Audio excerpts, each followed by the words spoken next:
Hello everyone, अस्सलाम वालेकुम and welcome back to my channel. Welcome back to another vlog. उम्मीद है कि आप सभी लोग बिल्कुल ठीक होंगे, खैरियत से होंगे और बहुत अच्छे होंगे। और रमजान मुबारक माशाल्लाह से मुकम्मल हो चुके हैं, ईद भी हमने मना ली है और आहिस्ता आहिस्ता करके जो मेरी रूटीन है वो एक ट्रैक पे चलना स्टार्ट हो गई है। तो आज आप लोगों के साथ एक रेगुलर रूटीन का व्लॉग शेयर करूंगी और उम्मीद है कि आपको व्लॉग पसंद आएगा। तो चलिए फिर without any further ado let's start the video. अच्छा जी, एक बात ऐसी है जो हम सब हर साल कहते हैं और बार बार रिपीट करते हैं कि रमज़ान आए भी और गुज़र भी गए। तो वाकई में ऐसा ही होता है। रमज़ान मुबारक में हम रोज़े से होते हैं, बहुत सारी इबादतें करते हैं और रूटीन के हमारे सारे काम हो रहे होते हैं, लेकिन उसके बावजूद जो एक एनर्जी है ना, जो एक अल्लाह की तरफ से हमें नेचुरली मिलती है, उसकी वजह से ना हम अपने सारे रूटीन के काम कर रहे होते हैं। तो खैर रमज़ान मुबारक हमसे बिछड़ गए हैं, ईद हमने मना ली है और बस ये है कि जो रूटीन के काम थे वो कुछ हो गए, कुछ रहते हैं। तो जो रह गए हैं उन्हीं को पूरा करने के लिए आज मैं यहाँ पे आई थी रेगुलर अपने डर्माटोलॉजिस्ट के अपॉइंटमेंट के लिए।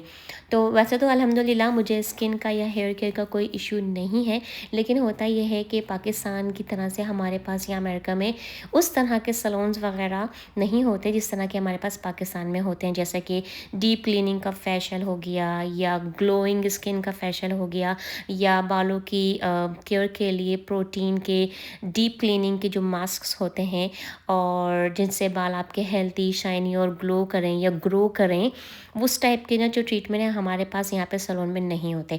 तो मैं चाह रही थी कि मैं डर्माटोलॉजिस्ट के साथ एक रेगुलर सेटिंग रखूँ जिसमें मैं सारी रूटीन की स्किन केयर और बालों के लिए हेयर केयर के रूटीन में उनसे डिस्कस करूँ। तो इस तरह के अपॉइंटमेंट यहाँ अमेरिका में मिलना थोड़े मुश्किल होते हैं, वेटिंग लिस्ट बहुत होती है लंबी।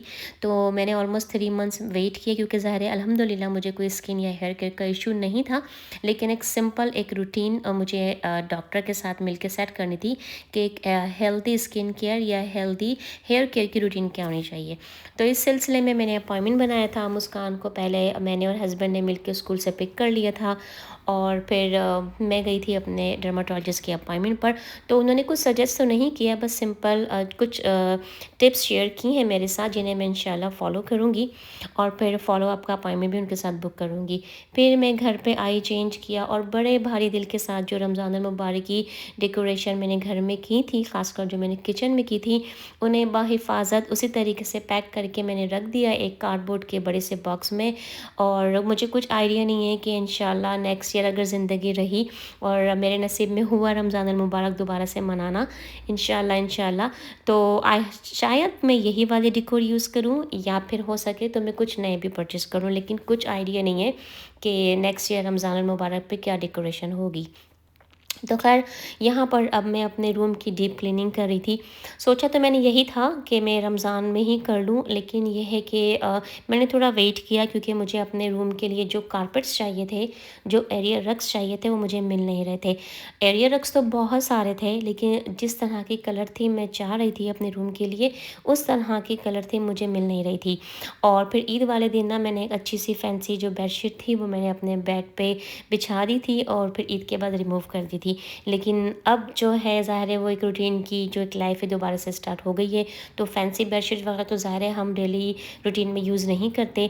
डेली रूटीन के लिए मैं कॉटन की बेडशीट यूज़ करती हूँ, जो ज़्यादातर मैं पाकिस्तान से मंगवा लेती हूँ या मैं कभी खुद लेके आ जाती हूँ। तो ये जो बेज कलर का जो आप एरिया रग देख रहे हैं, ये मेरे पुराने वाले रग्स थे और अब जो मुझे मिले हैं वो कोशिश तो मैंने यही की थी कि कलर जो थीम हो वो मेरे रूम की सेटिंग से मिले, लेकिन इस वाले जो न्यू रग में ना थोड़ा सा ब्लू कलर भी है जो इतना बुरा नहीं लग रहा। लेकिन अगर मुझे दोबारा से इसी बेज और ब्राउन और बरगंडी थीम में कुछ मिला तो इंशाल्लाह फिर मैं इसे रिप्लेस कर दूँगी।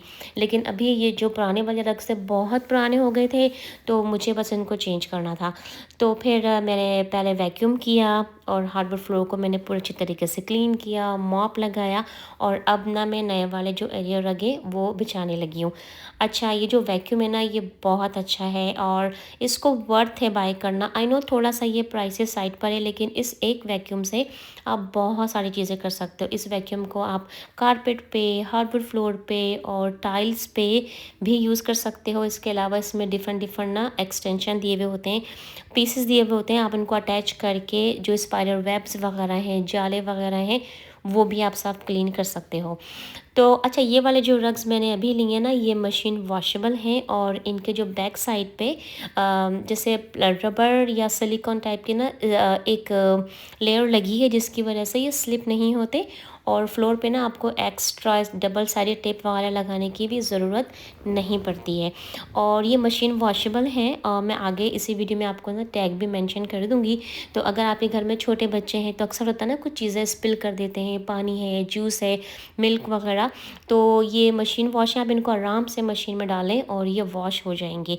वैसे मेरे पास छोटे बच्चे नहीं हैं, तो मेरे जो ड्रग्स वगैरह हैं वो काफ़ी लास्ट करते हैं, इतनी जल्दी मैं उनको वॉश नहीं करती। और दूसरा रीज़न ये भी है कि हम घर में कभी भी बाहर से शूज़ लेके नहीं आते हैं। वैसे तो मेरे दोनों बच्चे सॉक्स यूज़ करते हैं घर में डेली बेसिस पर, सिर्फ मैं ही हूँ जो घर में स्लीपर वगैरह यूज़ करती हूँ। तो हमारे जो घर की जो इंडोर स्लीपर हैं वो बिल्कुल डिफरेंट होती हैं, उन्हें हम बाहर लेके नहीं जाते।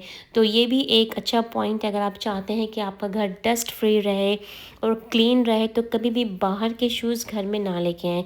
तो बेडरूम बिल्कुल क्लीन हो चुका था और डीप क्लीनिंग हो चुकी थी।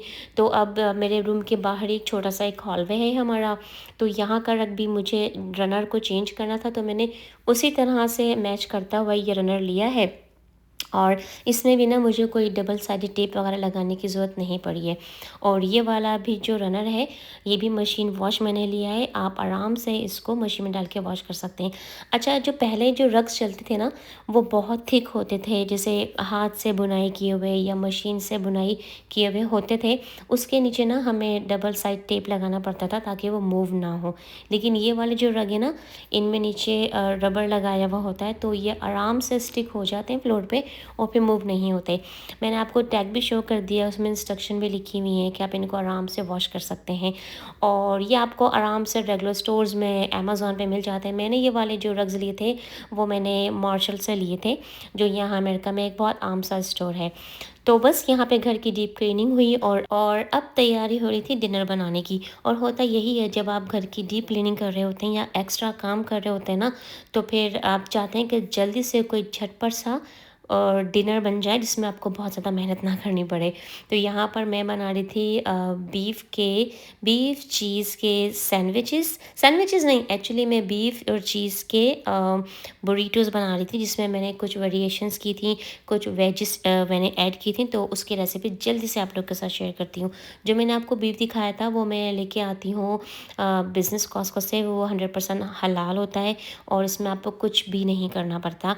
और बहुत थिन स्लाइसेस होते हैं इस बीफ के, और इस बीफ से आप बहुत सारी चीज़ें बना सकते हैं। आप ग्रिल चीज़ बर्गर्स बना सकते हैं, ग्रिल चीज़ सैंडविचेस बना सकते हैं। लेकिन अभी मैं बनाने वाली हूँ इसके साथ बीफ के रैप्स कह लें या बीफ के बुरीटोस कह लें। उसके लिए मैंने कोई ऑयल नहीं डाला है पैन में, आपको बस वो जो बीफ के स्लाइसेस थे वो डालें, लो फ्लेम पे आप कुक करें, वो पानी रिलीज़ करेंगे, उसी पानी में आप इनको हल्का सा सॉटे कर लें, ग्रिल कर लें। और फिर मैंने इसमें सिर्फ कुटी हुई मिर्चें यानी कि क्रश पेपर और सॉल्ट डाला था बस। अगर आप चाहें तो और स्पाइसेस भी डाल सकते हैं, लेकिन जितना सिंपल तरीके से बनाएंगे उतनी ही ये मज़े का बनेगा। तो उसके बाद मैंने इसमें बेल पेपर्स ऐड की थी और अनियन ऐड्स की थी। तो मेरे पास इसके अलावा और डिफरेंट बेल पेपर्स नहीं थी, यानी कि रेड और ऑरेंज या येलो वाली, अगर होती तो मैं वो भी ऐड कर देती। सिर्फ हरी वाली थी तो मैंने ग्रीन बेल पेपर्स इसमें ऐड कर दी। और फिर मैंने लिया है दूसरे फ्लैट पैन में मैंने टोर्टियाज़ लिए, थोड़ी सी उसमें मैंने चीज़ स्प्रेड की है और ये मीट और जो बेल पेपर्स हैं और अनियन जो मैंने इसके साथ पूरा जो मैंने कुक किया था मीट उसको मैंने स्प्रेड कर दिया है। थोड़ी सी चीज़ मैंने इसमें और ऐड की है और इसको बस मैं रैप करके साइड में ग्रिल करने के लिए रखती जाऊँगी। अब आपकी मर्ज़ी, अगर आप चाहें तो उसमें और बहुत सारी ना वेजिटेबल्स या फिर सॉस वगैरह भी ऐड कर सकते हैं। मेरे दोनों बच्चों को इसी तरह से प्लेन ही पसंद है, लेकिन मैं इसमें चीज़ ज़्यादा डालती हूँ क्योंकि इस बीफ का जो फ्लेवर है ना चीज़ के साथ बहुत मज़े का लगता है। लेकिन जब मैं अपने हस्बैंड के लिए बनाती हूँ तो उसमें ना मैं थोड़ा सा एक्स्ट्रा हॉट सॉस और ना मीट उसमें और ज़्यादा ऐड कर देती हूँ, तो उनको उस तरह से स्पाइसी थोड़ा पसंद है। तो इस तरह से आप बहुत सारी इसमें वेरिएशंस कर सकते हैं और ये बहुत मज़े के बनते हैं। इसी बीफ से आप टाकोस बना सकते हो और बहुत सारी डिफरेंट रेसिपीज़ में ये वाला जो मीट है यूज़ हो सकता है।